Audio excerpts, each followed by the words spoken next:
నమస్తే, welcome to our channel. ప్రస్తుతం అంతా పొలిటికల్ అనలిస్ట్ శ్రీనివాస్ జొన్నలగడ్డ గారు ఉన్నారు. మాట్లాడే ప్రయత్నం చేద్దాం. నమస్తే అండి. నమస్తే. అయితే వైఎస్ జగన్ గారు ఒక పర్యటనకు అయితే పిలుపునిచ్చారు. ఏదైతే బంగారపాలెంలోని మామిడి రైతుల్ని పరామర్శించడానికి పర్యటన అయితే పిలుపునిచ్చారు. అయితే అసలు రాష్ట్రంలో రైతుల్ని పర్యటించడం మనం చూస్తూ ఉన్నాం. మొన్న అయితే పొగాకు రైతుల్ని పర్యటించారు, అలాగే ఇప్పుడు ఏమో మామిడి రైతులను పర్యటిస్తున్నారు. అసలు రాష్ట్రంలో రైతుల పరిస్థితి అధ్వానంగా ఉందంటే మీరేమని చెప్తారు? అధ్వానంగా ఉందని వీళ్ళు అభూత కల్పనలో వీళ్ళు మాట్లాడేది. అందరూ చక్కగా ఉన్నారు. రైతులకి గిట్టుబాటు ధర ఇవ్వడం కోసమే మరో 4 రూపాయలు పెంచి ప్రభుత్వం తరపున 250 కోట్లు అదనంగా ఖర్చు అవుతున్నా కూడా అది ఖజానా మీద భారం పడుతున్నా సిద్ధపడి ముందుకొచ్చారు చంద్రబాబు నాయుడు గారు. రైతులను ఎక్కడా కూడా అలక్ష్యం చేయలేదు. అలా మామిడి పంట విషయంలో కానీ, అంతకుముందు పొగాకు పంట విషయంలో కానీ ఎక్కడైనా సరే రైతులకి అనుకూలంగా ఉన్న ప్రభుత్వం తప్ప అన్ని వర్గాలకు అనుకూలమైన ప్రభుత్వం ఇప్పుడు మా ఈ కూటమి ప్రభుత్వం అనేది. రైతులను ఎక్కడ అలక్ష్యం చేయలేదు, నిర్లక్ష్యం చేయలేదు. వీళ్ళు కావాలని చేసే ప్రచారం ఏదో విధంగా వ్యతిరేకత అక్కడ ఉందని చెప్పడానికి చేసే ప్రయత్నం తప్ప మరొకటి లేదు. ఎందుకంటే మీరు చూసుకుంటే ఇప్పుడు హంద్రీనివా కానివ్వండి, సుజల స్రవంతి కానివ్వండి, దగ్గర ప్రభుత్వం వచ్చిన తర్వాత ఇప్పుడు 3,950 కోట్ల వరకు ఖర్చు పెట్టారు.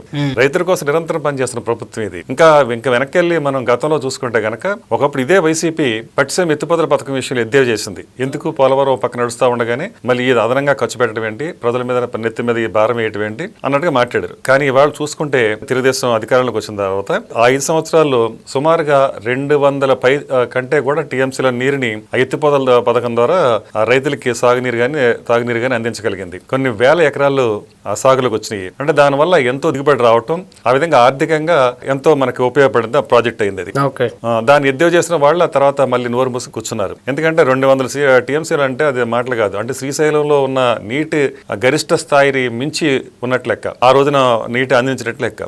ఇంకా చూసుకుంటే ఇప్పుడు దగ్గర ఇప్పుడు నిమ్మల రామారెడ్డి గారు చెప్తున్న దాన్ని బట్టి చూస్తుంటే 400 టీఎంసీల పైచీలకే ఇప్పటికి ఎత్తిపోతల పథకం తర్వాత పట్టిసీమ ద్వారా సాగునీరు అందింది. దీన్ని బట్టి ఎంత అభివృద్ధి జరిగిందండి అక్కడ, అంటే ఎంత పంట దిగుబడి జరిగింది. ఇదంతా కూడా ఆర్థికంగా మరి రాష్ట్రాన్ని పరిపుష్టం చేయడం కాదా, అంటే రైతులకి ఆదుకోవడం కాదా? ఈ విధంగా చూసుకుంటే కర్షకులకి ఎవరైతే రైతులు ఉన్నారో వాళ్ళందరికీ ప్రభుత్వం తరపున ఇంత మేలు జరుగుతున్నా కూడా ఇంకా చెప్పాలంటే పట్టిసీమని వీళ్ళు పక్కన పడేశారు. ఆ నీటిని వాడుకోవడానికి వీళ్ళకి ఈగో అడ్డొచ్చి గతంలో దాని మీద అసలు ఏమాత్రం నీరు అందించకుండా ఒక 2 సంవత్సరాలు పక్కన పడేసిన సందర్భాలని. అంటే రైతులు మట్టి కొట్టుకుపోయినా పర్వాలేదు అనుకుంటేనే కదా అట్లా జరిగేది. అంటే రాజకీయం చేయాలనుకున్నప్పుడు ఈ విధమైన రాజకీయాలు చేయకూడదు. వీళ్ళంతసేపు అలాంటి రాజకీయాలకే చూస్తారు కాబట్టి ఇలా మాట్లాడగలుగుతున్నారు. ఓకే, అయితే రైతులకి గిట్టుబాటు ధర అనేది ప్రభుత్వంలో రావట్లేదని వైఎస్ఆర్సీపీ వాళ్ళు ఆరోపిస్తున్నారు. ఎలా చూస్తారు మీరు? అదే అంటున్నానండి, రైతులు గిట్టుబాటు ధర లేనప్పుడు ప్రభుత్వమే స్వయంగా రంగంలో దిగి ఇవాళ మామిడి విషయంలో 4 రూపాయలు పెంచిన సందర్భం కానివ్వండి, పొగ విషయంలో కానివ్వండి, అధికారులతో మాట్లాడి సమన్వయపరిచి అవి కురిపించే విధంగా ఏదైతే అన్ని రంగాల్లోనే వాళ్ళని ఏ విధంగా ఎక్కడెక్కడ ఎవరితో మాట్లాడాలనే విషయాలని వాళ్ళు ఎప్పటికప్పుడు అప్డేట్ చేస్తూనే ఉంటున్నారు. రైతులను నిర్లక్ష్యం చేయడం అనేది ఎప్పుడు జరగలేదు. రైతులకి ఎప్పుడు భరోసా ఇస్తానే ఉన్నారు. ఆ విధంగా తెలుగుదేశం ప్రభుత్వం 2014 నుంచి 19లో కానివ్వండి, ఇప్పుడు కూటమి ప్రభుత్వం కానివ్వండి, ఇప్పుడు కూడా రైతుల విషయంలో ఎప్పుడు కూడా ముందుకే వాళ్ళ బాగోగులు చూడటం కోసం ఉన్నారు. ఇవాళ బిందు సేద్యం కోసం 90% మరి రాయితీతో ప్రభుత్వం మరి సమకూరుస్తుంది.